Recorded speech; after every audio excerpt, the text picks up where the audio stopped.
Hi, my name's Cara McGoogan. I'm the host of Bed of Lies, an investigative podcast about British scandals, and the author of Blood Farm, the explosive big pharma scandal that altered the AIDS crisis. Hey, podcast besties! Welcome back to the show dedicated to making your podcast the best it can be. I'm Courtney Kosak, your BFF in helping you grow and monetize your show. And today we have got a special bonus episode featuring Cara McGoogan, who did something on my bucket list when she successfully transformed her podcast into a book. Cara's podcast is called Bed of Lies. The first season was about an undercover police scandal. The second season was about the infected blood scandal. And that became the basis of her book, Blood Farm. This conversation explores how podcast writing differs from book writing, how to structure a compelling narrative, how Cara approached the research process, and so much more.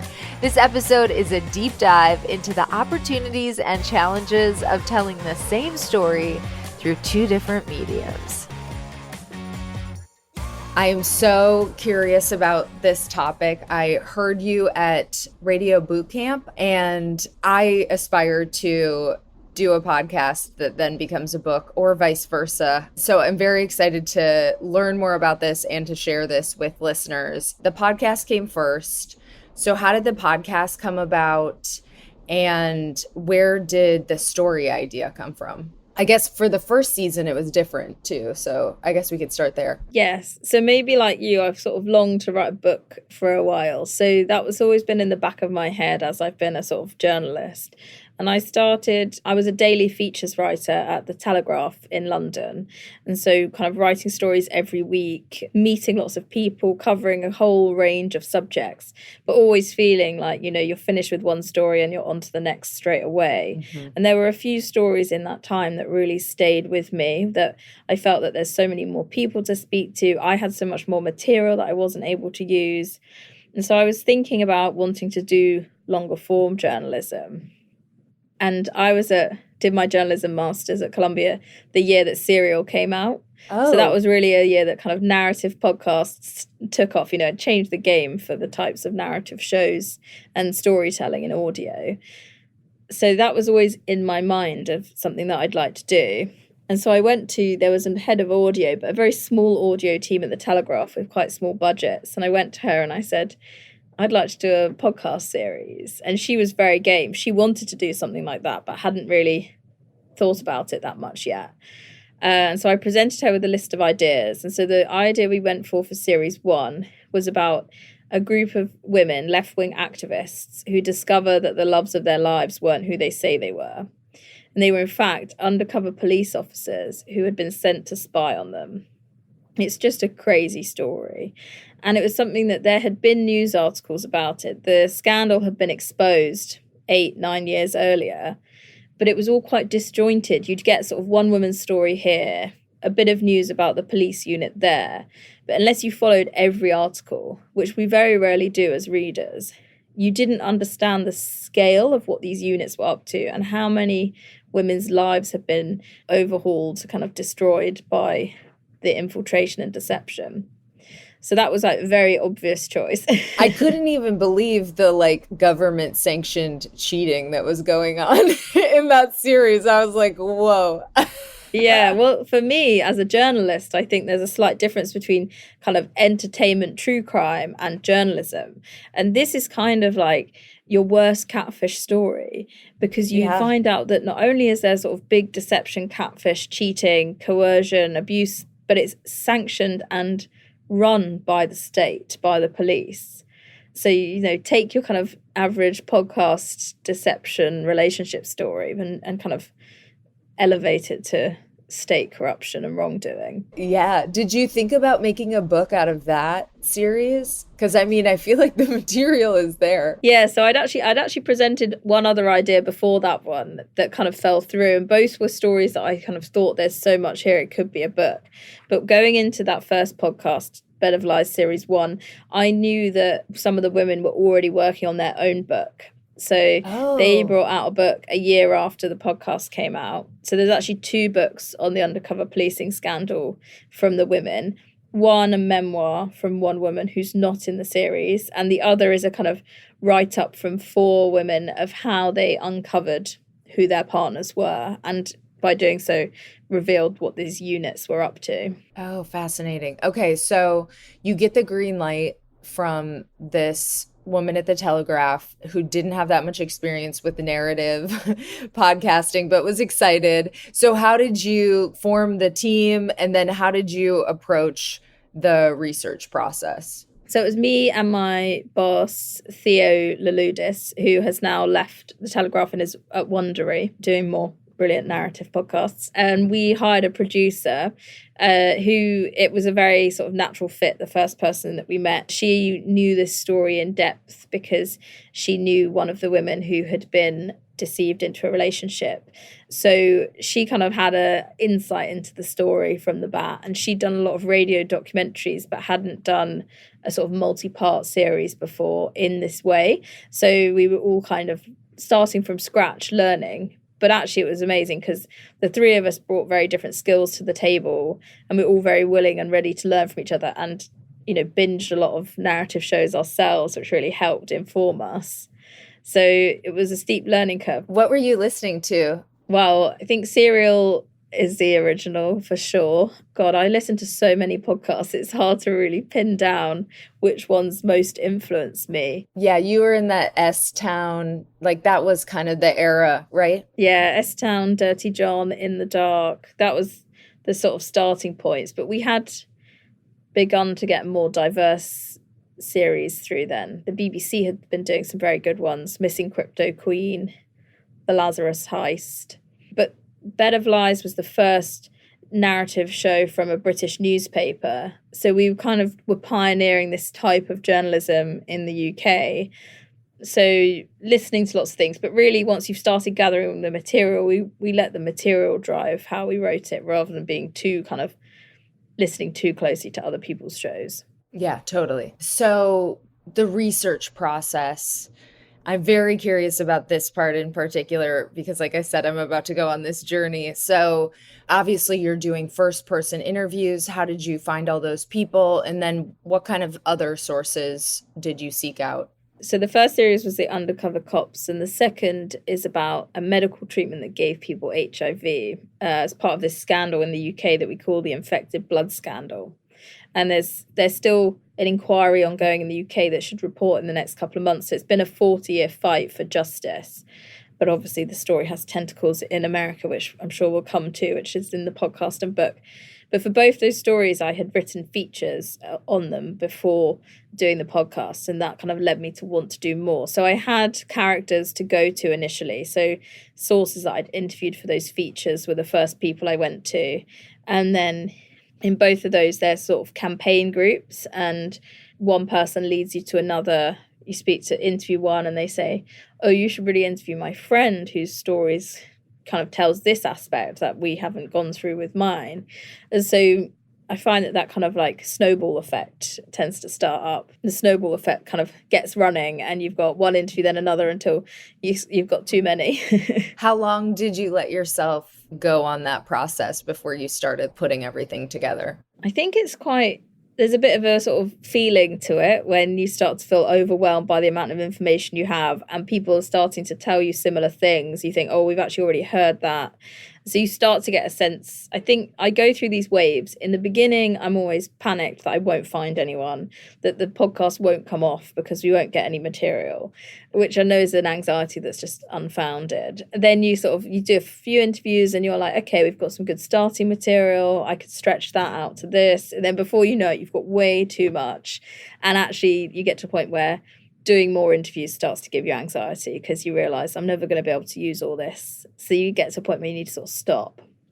And then you go through the information, come up with a structure, plan out the series, and then you'll find there are holes and bits of information you still need to find out, avenues to go down, and do more reporting, but with a bit more focus towards the end.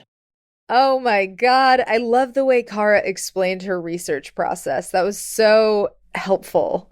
We are going to be back with more genius from her in just a moment. But first, a quick word from our sponsors. Ready to claim your time back? Outsource your editing and social media with Edit Pods. Edit Pods is your one-stop shop for podcast audio and video editing and social media management. They make it easy for you. Edit Pods are the best podcast editors. And listen, you guys, we all know how much time editing and social media can take, and it is awesome that Edit Pods can help you take some of that off your plate. So check out editpods.com. And hey, you can buy a sponsorship to Podcast Bestie at podcastbestie.com/advertise.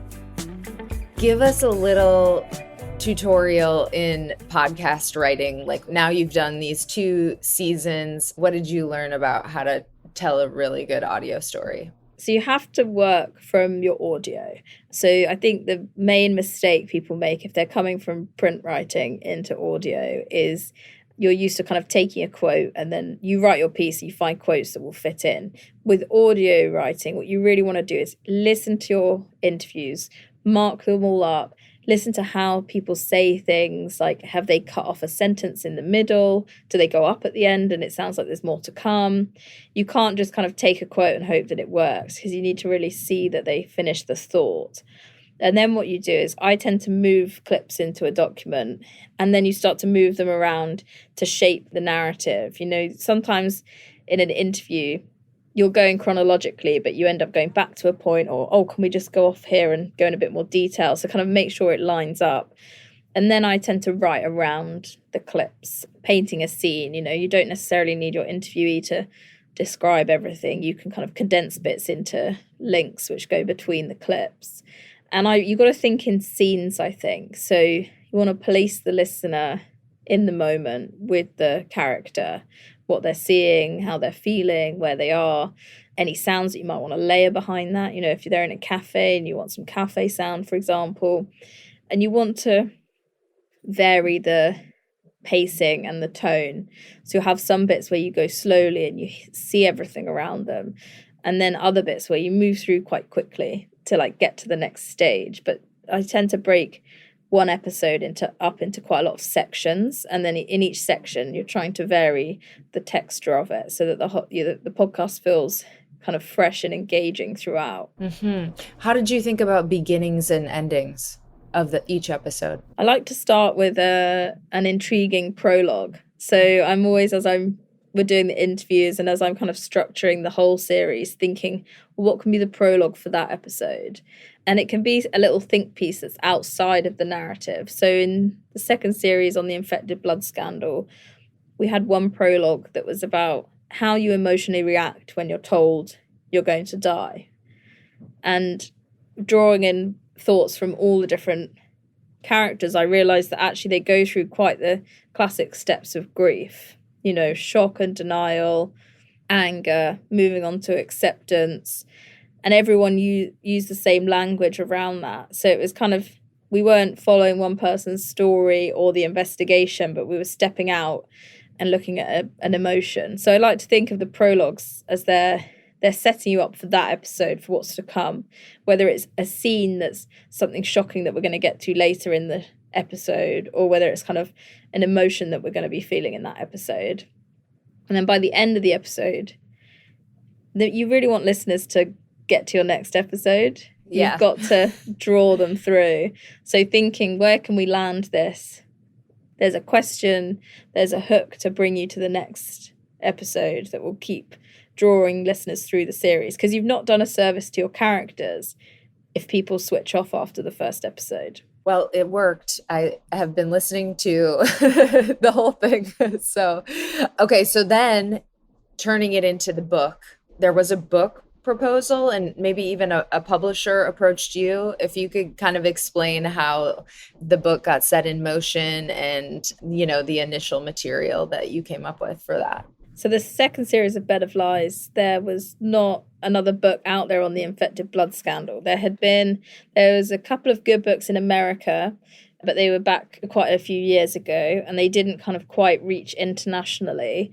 And in the UK, because the campaign is still ongoing and there's so much fighting happening week by week for compensation and recognition, It had never felt like the right time, I think, for people to kind of write a memoir because they had too much fight to do. So I had thought that this was one that could potentially become a book. But it was actually as the second series finished, an editor approached me and said, would you be interested in doing a book? And I spoke to my agent, who said, you shouldn't just go with him. You should write a proposal, really think about it, and we'll take that out to editors. And although that was a big amount of work, I think it was very helpful because it meant that I could think about structuring and chapter breakdown and try writing prose, which is very different to features and podcast writing.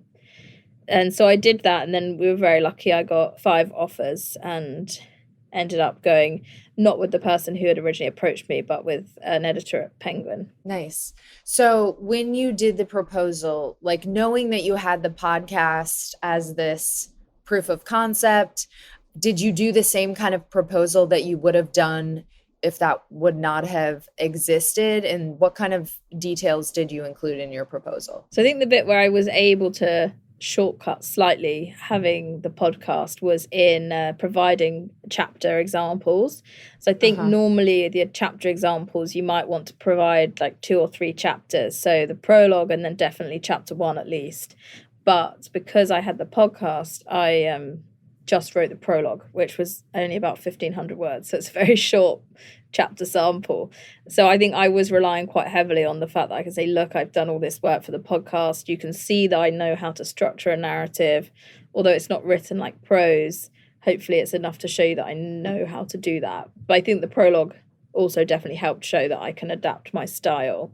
So the book proposal, they vary slightly between the UK and America, but they're largely similar. You write a sort of punchy bit of text that's like your sort of pitch for the book. You'll try and hook the reader in the first few lines, almost like what you'd see as being the blurb on the back. And that takes you into a sort of outline, why this book is important now. And you do your sort of who you are, or why you're the person to write this, what your kind of connection to the story is, and a vague marketing plan in terms of, I said, the inquiry is due to report next year. It would be great to have this book out there in time for the inquiry reporting, so the general public can understand what the inquiry report means. And then you have your chapter outline, which would be a breakdown chapter by chapter, maybe a paragraph for each one saying, giving it in a little bit of narrative, who you'll hear from, what their story is, how they kind of link with one another, and then the sample writing. And you had the podcast stats to brag about and stuff like that. I'm sure you included, right? Yeah, definitely kind of list of numbers and awards and things like that. It's helpful kind of to show your credibility. And I also did a list, which I think is quite good to do, of articles that you could write off the back of this, like media, pitches for different news organizations that you could go for. It's almost like a document that down the line, when you're thinking out your marketing plan, it's like, oh, I actually did a bit of work on that. We can go back and have a look. Has it been helpful? Like, did you go back and wind up doing some of the stuff that you thought you would do in the book proposal? Yeah, I definitely did go back and look at that and kind of draw on it, both as I was writing the book for the chapter outline and for the strategy for kind of marketing and publicity. And it's good for you to know exactly what your book is, because I think it's quite easy to think it's on this subject. But when you sit down and do that pitch and you think about how you're selling it, and we have to do it with the podcast as well, which is something for me that I've learned is, how am I selling this episode? How am I making people listen to it? You need to kind of learn a little bit of the kind of like punchy language that kind of draws people in. It kind of surprised me that you had to go through another round of permissions with your sources. Can you tell me about this process? And was everybody down to do it again? And did they have any questions about the second iteration? How did that happen? I think it's very clear that this was a different piece of journalism. I needed to re-interview everyone because the amount of information you need for a podcast is different to a book. I actually realized that what might be a sort of one-page scene in a podcast and you're drawing on their audio is like a 2-page bit of narrative. So the amount of detail that I needed for the book was much more. So where I'd maybe spoken to someone for 2 hours, I had to go back through their interview kind of like year by year and get a lot more detail on how they were feeling, how things kind of like one thing led to another. So there was a process of kind of going back to people and saying, I'm doing a book. Would you like to be in it? Can we do another interview and fill in some gaps and get a bit more detail? And, there were questions. I think people think about a book slightly differently than a podcast. It's seen as a sort of historical artifact more so, even though they both, exist permanently. I think there's just that thing of a book being on a shelf and something slightly in the fact that people buy a book. So suddenly there's this idea that I'm making money out of it. But I've only ever been paid for my hours worked, for the podcast and for the book. And as you probably know, journalists aren't that well paid. So really, there's not a kind of sense of like, I'm now making lots of money out of this because it's a book, not a podcast. They're very much similar financial setup. So I think just explaining to people, that I'm not doing this to exploit or make money. It's really just to kind of get the story out there and tell it in more detail than we were able to do with the podcast and have it ready for when the inquiry reports. And as a journalist, I mean, you couldn't pay them even if you wanted to, really, right? It starts to get really murky. Yeah, journalistically, we don't pay for interviews because it would affect the kind of reasons of people giving interviews and motivation. So, yeah, there's not kind of financial recompense that you can offer, but it's the same reasons for doing the podcast would match to the book. This story deserves to be told. We need to stop it from happening again. The public don't know what happened to you and they really should, and I will do it sensitively and drawing in the whole big picture. And so I think people understood that, and a lot of the people that were in the podcast chose to come on board.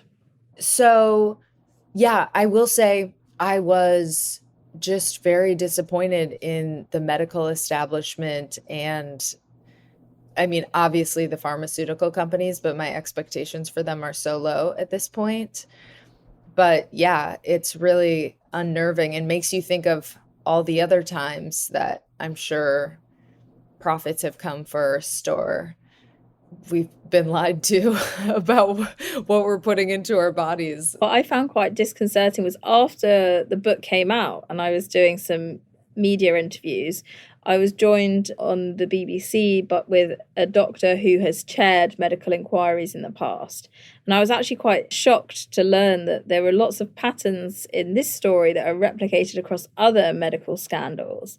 And he said that he'd seen things before of like cover-ups and shredding of paper and not telling patients the full truth. And that actually terrified me because although I've written this whole book about this medical scandal in which people needlessly died, I still almost had this faith that this was a one-off experience, that this was unique and surely it wouldn't happen again. But that just shows a naivety. Then speaking to him who has a kind of more bird's eye view of different scandals and like, oh no, I've seen this when stuff goes wrong at a hospital with other kind of medical treatments that have gone wrong, and that actually this is like a bit symptomatic of wider problems in the kind of medical and pharmaceutical business. Ugh, scary. Okay, so obviously the audio and the book storytelling, they're two totally different animals. So how are they different and how did you approach structuring? I mean, we talked a little bit about how you structured the audio. How do you then decide to structure the book? And did it change from the proposal? Yes, it did actually change from the proposal because so with the audio for the Infected Blood Scandal series, I chose to structure it thematically. So what you do is you get closer to the truth in each episode and closer to the person culpable. And you do that by looking at the different people and groups who could be held culpable. So episode 2 focuses on the doctors, and we look at the role that doctors played and the bit of knowledge they had. And then by episode 3, we move on to politicians. They were allowing this treatment to be imported and licensed and used with more knowledge than the doctors of the kind of big picture risks. And then you get closer to you kind of the real people culpable, and it's the pharma companies. And that's a sort of like structure that was not linear. You as a listener are learning more episode by episode as we shift through these different groups of people. So I tried that with the book. I tried to go thematically, and the first 4 chapters initially told the story through the eyes of doctors and patients. And it was quite narrow. As a reader, there was a lot of information that you didn't learn straight away, and the diagnoses of HIV kind of come as a shock. And then it kind of went back, and through the eyes of top doctors and politicians, you learn that there were warning signs all along. So you almost go back in time, which works in the podcast, but we learned that does not work in a book. And my editors were like, actually, I think it needs to be chronological.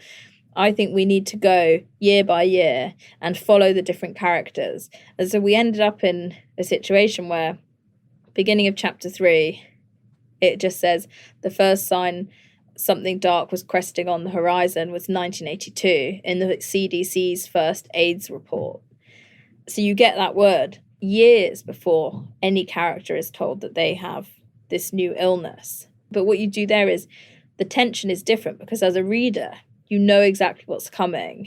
You're in the know, but the characters who you've kind of like really got to know and are following and rooting for don't. So you're kind of screaming at the page like, oh no, please someone change something. So it's a different kind of way of building tension, I think. Whereas in a podcast, you kind of leaving the listener wanting more, like, I want to know what the answer is. You're driving them by kind of keeping stuff back. Whereas in the book, we're sort of giving the information up front, and then you're driving them by saying, but will anything change? Yeah, it's so funny how they both work, but like very differently. You start in the prison in the book, is that right? I loved that, because then you come back to it in like chapter 9 or something like that. And by that time, when you go back, you're like, have gone on this whole journey where you hate everybody involved, and you're like, oh, it's just really nice. Yeah, that bit of structuring works for the podcast and the book. The idea of kind of like taking a bit of like a dramatic thing that's coming later and setting up the kind of listener or reader with that scene, that bit of information. So in series 2 in the book, it's that prison. Like, how is this prison in America connected to these young children in Britain? Like, you will find out. But for now, I'm just going to give you this idea that this is not a rural British story. This is an international story with intrigue and layers and criminality. And we'll come back to that. And for series 1 as well, I used that technique with one of the women finds a passport, and in the passport, it has a different name to what she thinks her partner's name is. And so we start with that kind of dramatic moment, like, who's this guy? What's he doing? Then you go all the way back to the beginning of people meeting their boyfriends and falling in love. So it's a good way to signal this is what's to come. And then when you get there, you feel clever as a listener or reader, because you're like, oh, I get it. Nice. Okay, so how long was each podcast script, and then what was your word count for the book, and like how much more content? Is it more content, 6 episodes versus one book? Yeah, that actually surprised me, because I thought, oh, I've written a podcast on this. The book will come easily, it will just flow out of me. It can't be that much longer than the podcast. So we tend to deal in word count here, whereas I know you guys think more in pages. So I don't know how this will translate. I like word count. Okay. Yeah. Okay, good. So the podcast series 2 on the blood scandal, the scripts come to about 45,000 words. Combined, yeah. All episodes together. I'm trying to think now. I think we thought the optimum word count for an episode is like 5,000 to 7,000 words. But I always write too much. So I think the episodes were sort of ended up being, 12,000. And then you have to cut them back. But so the series as a whole came to about 45,000 for 7 episodes. The book, my word count initially was about 80,000. But I don't know how much store they set by these word counts, because I think every book they say 80,000 words. And then you kind of see how it goes. Now, I always overwrite, so my first draft was 140,000 words. Oh. So that's 100,000 words more than the podcast, and almost double what I was meant to write. Where did you land? We landed with about 120,000, I think 118,000. So it did come down, but was still well over what it was meant to be, and a lot more than the podcast. But there's new characters. Every scene is built out with more words. And I realized for the podcast, you could have someone talking about a leading doctor or a politician, and that was sufficient. But in the book, you really wanted to see things from that person's eyes. But using historical documents from the time, I could recreate what was happening through deceased people's eyes. Whereas in the podcast, if you don't have an interview, it's very hard to bring that person alive. So you tend to bring the people alive through interviews. So I could go down different avenues and I could tell a fuller story in the book. And so that ended up bulking it out to many thousands of words more. Hey besties! If you are new around here, I want to let you know that Podcast Bestie is not just a podcast, it is also a newsletter. I love sending out great resources to all of my subscribers, including my free subscribers, but with a paid subscription, you get access to a bunch of other stuff. You get my audience growth experiments, behind the scenes of my monetization efforts, and other content and marketing tips. I send out one new post every month. You also get access to the whole archive for that. And you get access to Michael Castaneda's column all about audio engineering, sound editing, mixing, and mastering. It is such a treat to read his column, and you get the whole archive for that too. And I love teaching. I freaking can't get enough of it. So I am offering a new perk, a monthly webinar to keep you at the top of your podcasting game. Of course, it will be recorded for your convenience. So head on over to Podcast Bestie on Substack and subscribe, and make sure you upgrade your subscription to paid. Let's talk about the book editing process. I have both versions, the UK version and the US version. I think they're pretty similar, except, the spellings of the words, but let us know if there are any differences, and then how you worked with, did you mainly work with one editor and then the other one kind of piggybacked, or was it all a very mutual situation? How did it go down? Yeah, so the British book, The Poison Line, that was my original title that I pitched the book with. And that was drawing in this idea of the manufacturing line from the prisoners and donors in America to the factories that were making Factor 8, the medical product, and then kind of the line that brought it over to the UK and everything that went wrong in between. And the American editor wanted to kind of make it focus on the prison and the American side of the story. And so Angola, Louisiana State Penitentiary is known as the farm. So the American book is called Blood Farm. And I think the Americans thought that was a bit more kind of punchy. So I got the UK deal originally. But then the UK publisher had the rights. They had the world rights. So they pitched the book to America. Oh. We updated the proposal slightly for that. And then they took it out to the American market. And the US publishers, Diversion, came on board. And so I was very lucky, actually, to work with two editors throughout. We had the US editor would feed in all her notes to the UK editor, and he'd consolidate them and then send them to me. So I worked with Liz Gassman, who's in New York, and Greg Clowes in London. And actually it was great because Liz was much more of like a big picture structure person. She was the one that was like, the order isn't quite working. And she actually had to go herself at like pulling forward a lot of information. And then once I saw how that worked, I kind of went to town on it and like changed it all. And Greg's much more kind of like character development, line by line. He's very good at polishing up your words and got an art to it. So the combination of those two worked really well. So I feel very lucky with that process. Oh, that's awesome. Both books are the same apart from the title. I had put in a bit of extra detail to explain some things to the American audience, but we didn't actually end up including those because it is very much like a British and American story. So the books are the same ultimately, apart from the cover and the titles. So, okay. It's a very fact-based story. I would love to talk about the fact-checking process, which always gives me so much anxiety. I think you did it yourself. Did you consider hiring someone, and did you make a document? How did you do it? The fact-checking process was huge for this book, because also the legal process was really significant, because you're making lots of allegations. There's also very sensitive medical information. So the legal read was really thorough. So I was very glad at the point that we did that I had done an extensive fact-checking process. And also, the worst thing I think would be the idea of like the book goes into print and someone comes back to you and says, you know, I found all these inaccuracies in there, and it devalues the whole book and, you know, the story that you're trying to get out there. So I guess it's helpful to add here that I wrote this book and got it out in an inhuman amount of time. I got my book deal in May 2022. Oh, wow. Yeah. And the book came out in September last year, so September 2023. So in probably 15 months, I wrote the book, edited it, and we got it out there. So it was an inhuman amount of work. And actually, weirdly, because it was so tight, it only really left it up to me to fact check.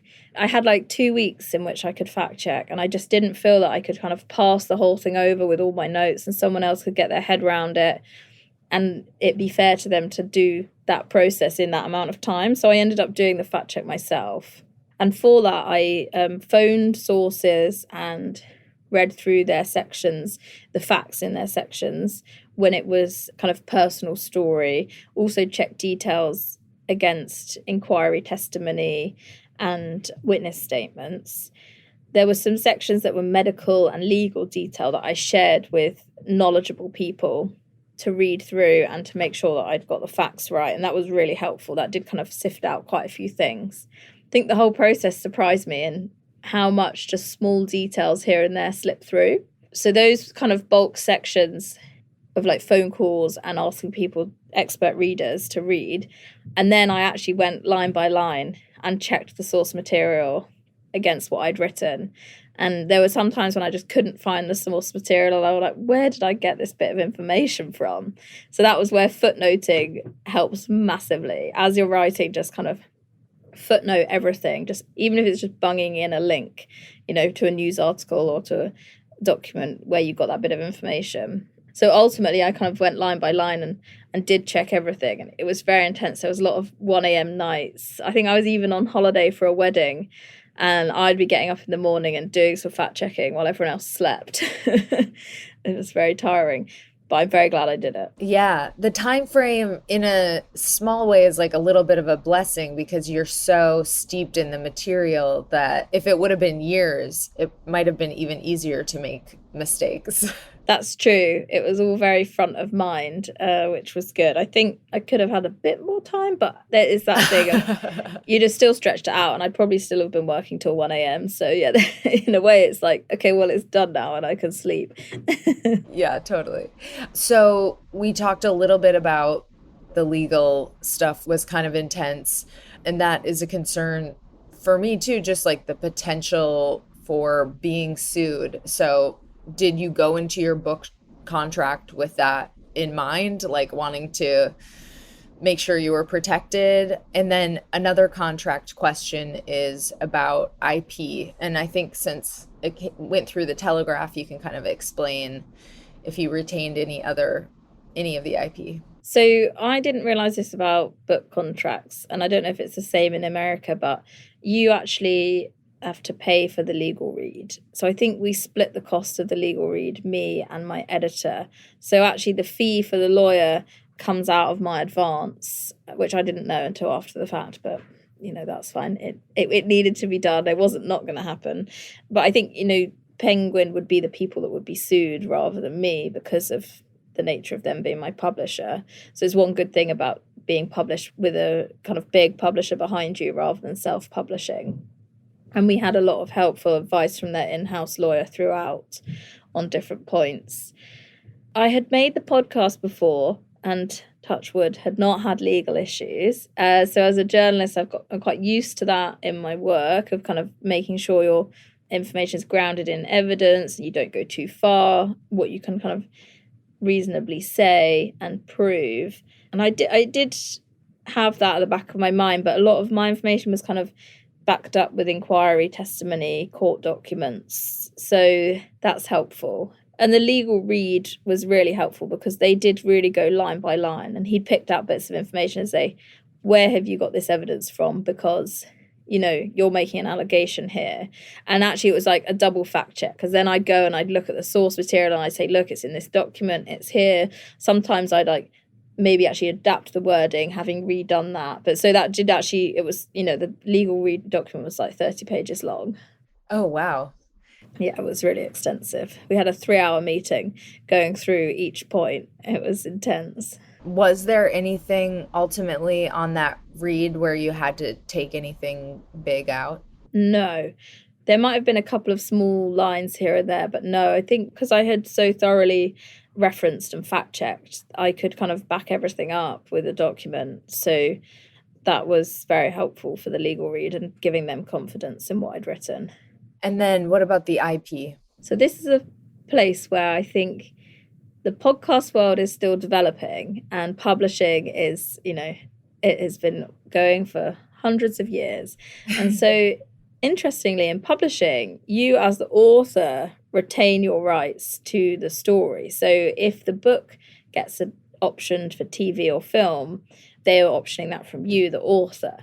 In podcasting, it tends to be that the person who is publishing your podcast takes the rights. So if it gets optioned, they are the ones who are optioning out the rights. I do find this quite interesting because publishers are printing a physical book, spending a lot of money on paper, distributing it worldwide, putting up a lot of cost up front, and then you retain more rights than podcast production companies who are putting in a bit of money for you to report and make the podcast, but ultimately that expense is kind of significantly lower. But they're not selling the podcast. It's much harder to make podcasts in the same way. Books sell, you know, hardback, £20, $30. A lot of people expect to listen to podcasts for free. So the business models are different. And so it is interesting. And so in that regard, if the book had come first, I'd be in a much better position than because I made Bed of Lies as a staff writer for The Telegraph, where because I'm on staff, The Telegraph own everything that I make while working for them. Now, they were very good at letting me do the book completely off my own back. So that has been done, you know, without them maintaining any rights over it, even though there was kind of some of the source material originated in the same place. The book is its own new product that I have the rights to. But the podcast came first. So the podcast was optioned for drama, and that was with The Telegraph. But as you might know, often what they want is you on board as a consultant, and it's your contacts and your knowledge that really helps production companies in developing TV, film, documentary, drama.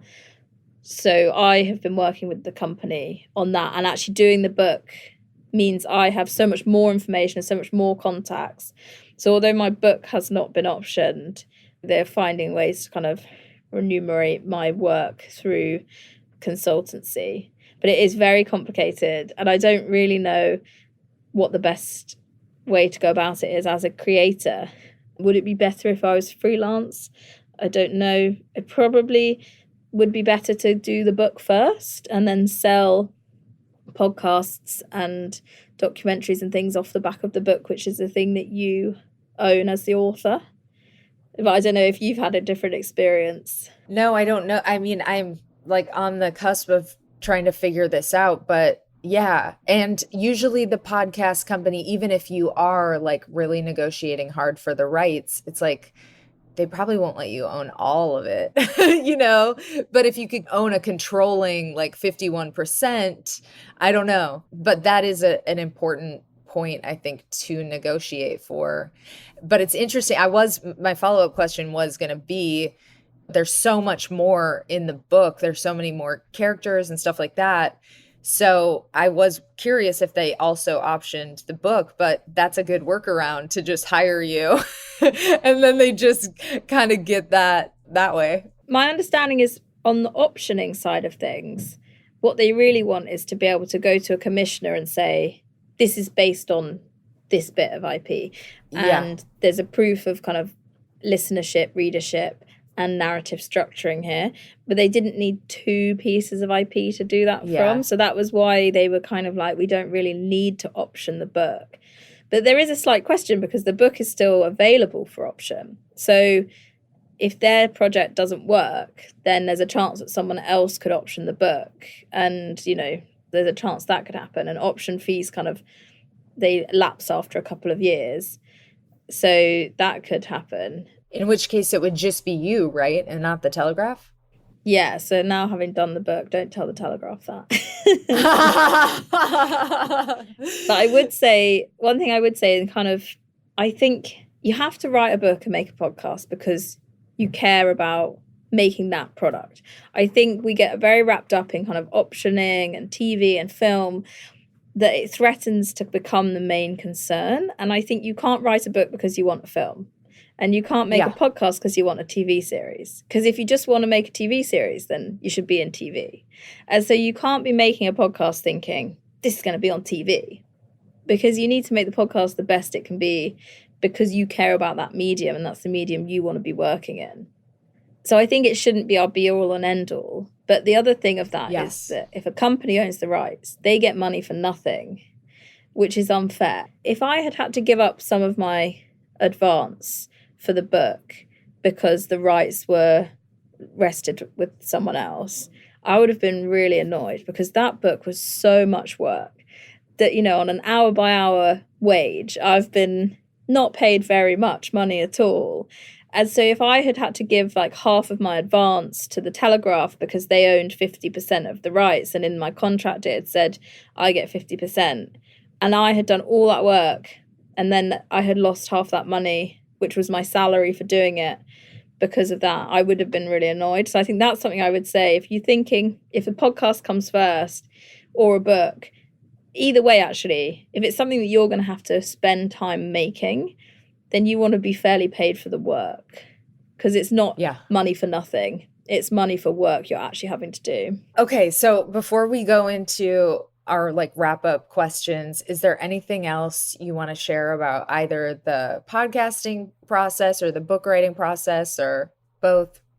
I'd say they're very different and it's interesting. The book is a very isolating experience. You're doing it on your own, whereas a podcast is such a collaborative thing.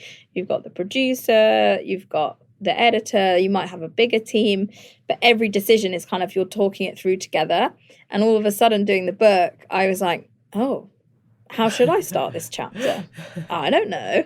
And editors are like, send me the draft when it's ready. So you don't have that person to be bouncing every decision off of. So it's a much more kind of, you've got to really dig deep to kind of find the confidence to make decisions. And so that, I think, is an interesting difference between the two.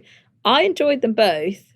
I don't think there's one that I like the best. I just think I like the idea of alternating between the two.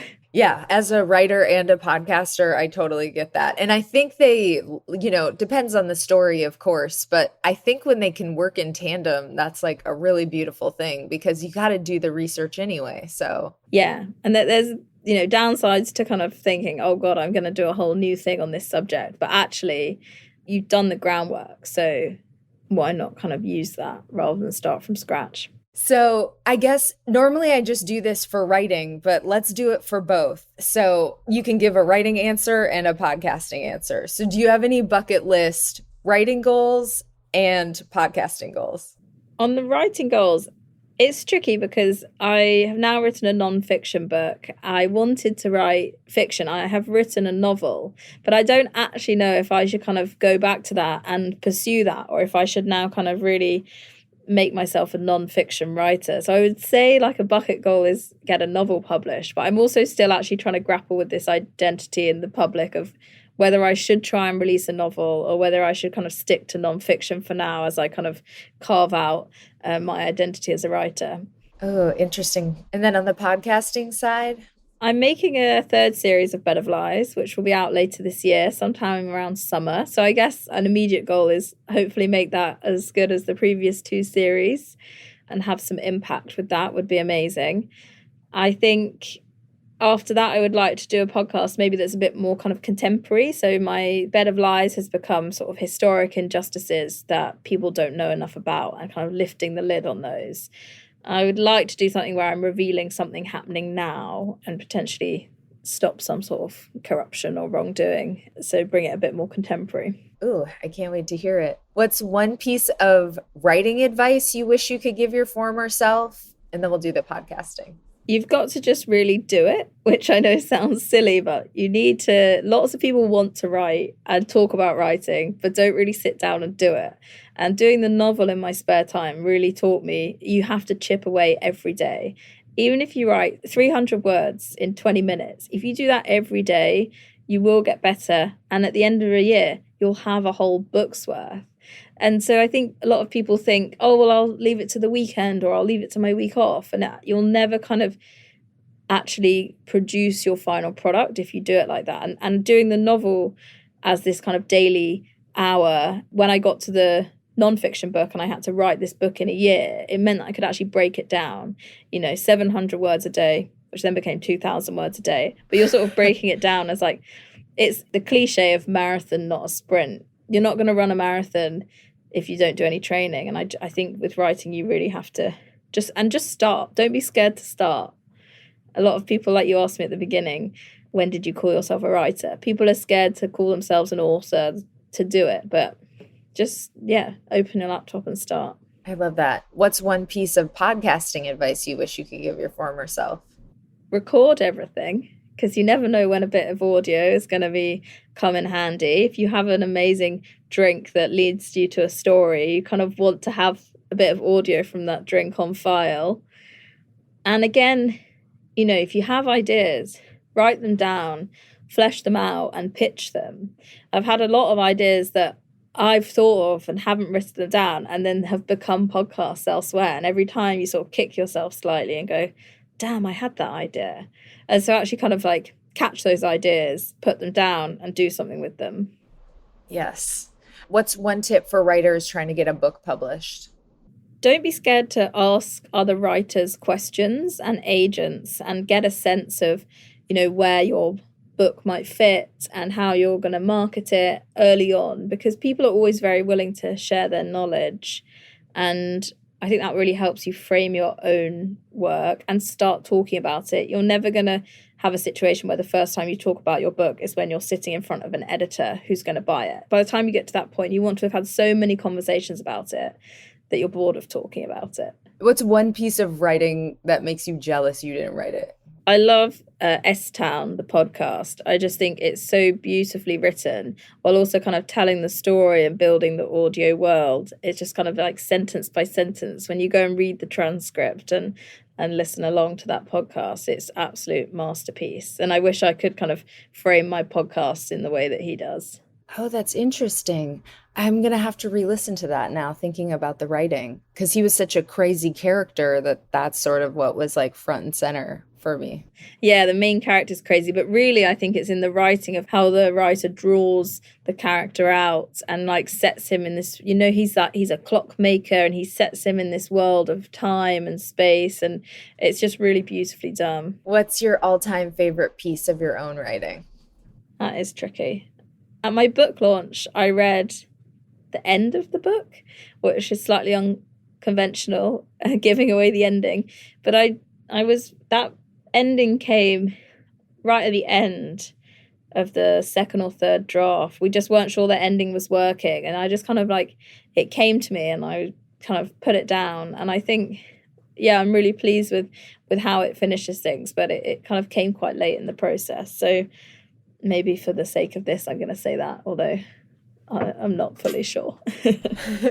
Well, I just have to compliment you one more time. I so loved both seasons of the podcast. I can't wait to listen to the third season. And just in the interest of time, I have both books, but I listened to you do the audiobook, which I loved, and you crushed it with this. Thank you. I guess one final question on the audiobook. What was that experience like? That was a unique form of torture because it was 5 days 9 to 5, 9 to 6, sitting in a studio, reading relentlessly. And at the point that you do your audiobook, the book is finalized and it's gone to print. So you can't change anything. But there's obviously inevitably a couple of mistakes here and there. So you're sort of worried that every page you turn, you could come across a mistake. And also, it's a very different style to the podcast. So she kept saying, you're attacking the mic. You need to calm down. No one's going to be able to listen to the whole book if you're shouting at them all the time. Whereas with the podcast, you're sort of high energy. You've got to keep the listeners engaged. And it's going over music and there's so much else going on. Because I think it was a lot more relentless than I realized. Even narrating podcast scripts, like you do them one by one. And actually the amount of words that you're saying is significantly less than the kind of clips you're using. So yeah, but I'm really glad I did it. It also gave me a kind of final read through of the book that it is, you know, you don't really want to go back and read your work, but I think you do have to. And so that was good. And yeah, it was a really nice experience. I also got free lunch every day, so that made it better. I thought it came out really great. So you didn't attack the mic too hard. Okay, good. Yeah, you made it through. It's interesting that that's quicker than reading, but I guess because you can be doing things while you're listening. Yeah, you can like be on the treadmill, and you can also listen. I like to listen at like 1.1 speed, which is just slightly faster. So listeners can obviously buy The Poison Line, which is the UK version of the book, Blood Farm, the US version, listen to Bed of Lies. What's season 1 called? Season 1 is Love and season 2 is Blood. Yes. Do you have a key? Can you share the keyword for season 3? Ooh. We've not quite landed on it yet, but I guess I will go with conflict. Ooh, okay. All right, I'm intrigued. Well, thank you so much for your time. I have learned so much. And again, I just really loved what you did with the podcast and the book. Thank you so much for reading and listening and all the insightful questions. Thanks again to Cara, and thank you for tuning into Podcast Bestie. For more podcasting strategy, make sure you check out the last episode with Karen Down on V for V monetization. And Podcast Bestie is now on YouTube, so head on over to youtube.com/@podcastbestie to subscribe. You can watch my interviews with James Cridlin, Katie Hearn-Church, Gary Arndt, and more. And Podcast Bestie has been getting some awesome reviews from the podcasting community on Apple Podcasts. I got one recently that is from C Power 1986. Great for podcasters. I love all Courtney's advice for my podcast. So helpful! ! Thank you so much, C Power. I so appreciate it. And I want to collaborate with you, bestie. If you leave me a 5-star rating and review on Apple Podcasts and email it to me, I will give you a free shout out on the show right here next episode. And Podcast Bestie is now on the Fountain app. So if you listen on Fountain or another V4V platform and you get value from this show, send me a Boostagram. I am dedicated to reading my Boostagram comments on the show.